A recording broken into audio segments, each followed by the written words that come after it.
Hello, everyone. This is obviously a big day for me, and I think the others working on this project. The Tales from When I Had a Face Kickstarter is officially live, and it'll be running through the 30 days of September. After years of crafting this thing, we're ready to run the final mile. It's exciting and a little scary. Running a Kickstarter in 2021 feels weird. Not gonna lie, it just does. It's become difficult to plan ahead. Luckily, we did the lion's share of the work in advance, so that's not a worry on the production end, but everything in the world is just lopsided right now.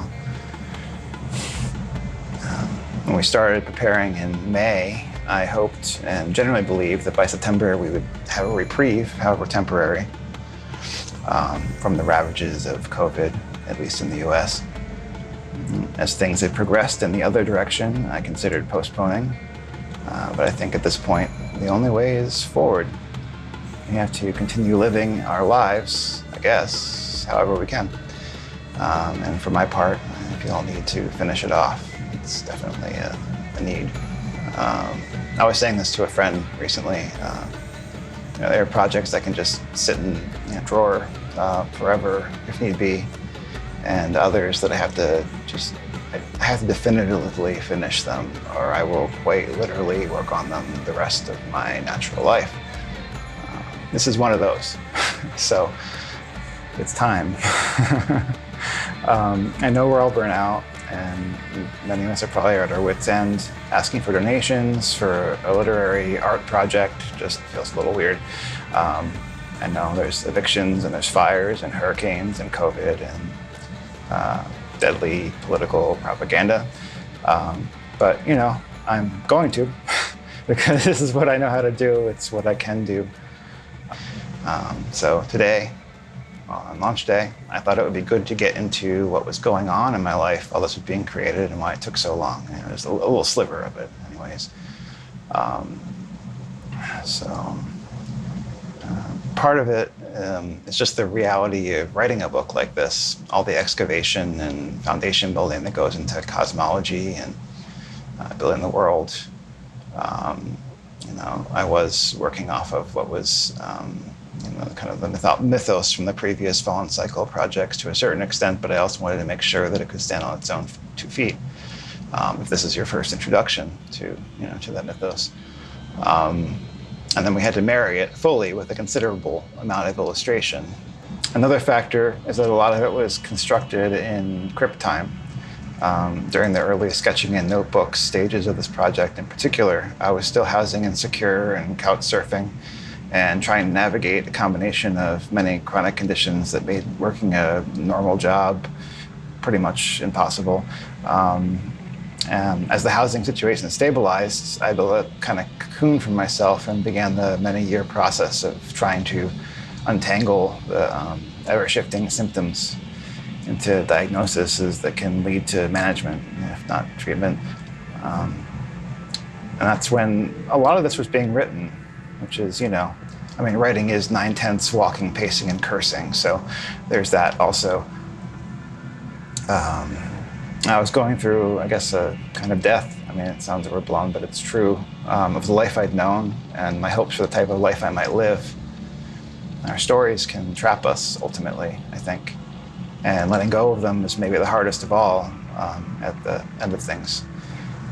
But I didn't write tales about that. That isn't really how I write, but it was the ground that it grew in, so looking back on it, I can see it in there. But let me circle back a second. Crypt time is a concept that I think you just get when you're disabled, but maybe it's less intuitive if that isn't a part of your experience. You become much more aware of the accumulation of small efforts, like sediment, in a river kind of building up over time. But clock time becomes virtually meaningless, especially if ADHD and delayed sleep disorder are part of your makeup, as it is with me, a persistent waking dream. Some days I might only manage to work over a sentence, other days I hit a flow state and I stay there, even if I have to work on my back. That's how a book is ultimately stitched together and then reworked and reworked, a sentence at a time. And that brings us up to the pandemic. By that point, I'd formed a team of artists I was working with that were kind of handpicked for each section out of the people that I'd known and worked with over the last two decades, really, of independent media work. So then at the start of 2020, things were looking up. My book, Masks, Bowie, an Artist of Artifice, was published. I finished a mock-up of Tales, and I started querying a bunch of publishers and agents to kind of go ahead with that. And then it was March and April and May 2020, and surprise, really, but there was no reply. Usually, I at least get turned down, but it's just, well, it's not surprising. But during that time, I recorded the early phases of an album, which was actually a really nice break, and played a bunch of RPGs based in the Fallen Cycle world, which has been a really fertile ground for the project. I'm really excited to see how that grows after this. I don't recall now when the moment came, but I started to feel like a psychological pressure that I had unfinished business, and I did. So since we spent the past 6 months preparing the Kickstarter campaign and shoring up everything that needs to be, we now have the Go Live link, and I'll include that with this video, or you can click through from fallencycle.com. During the following month, we'll keep a direct link to the Kickstarter on the Fallen Cycle main navigation, so it's easy to find. It's going to be a very busy month for me. I'm going to be running my own little illustration marathon as it goes, putting the final touches on a bunch of pages and posting them each day. I won't post them all on the Kickstarter. I'll post them in my social media feeds. I'll probably post a roundup each week along with a video. I'm an artist and a writer far more than I'm a salesman, if you haven't already noticed.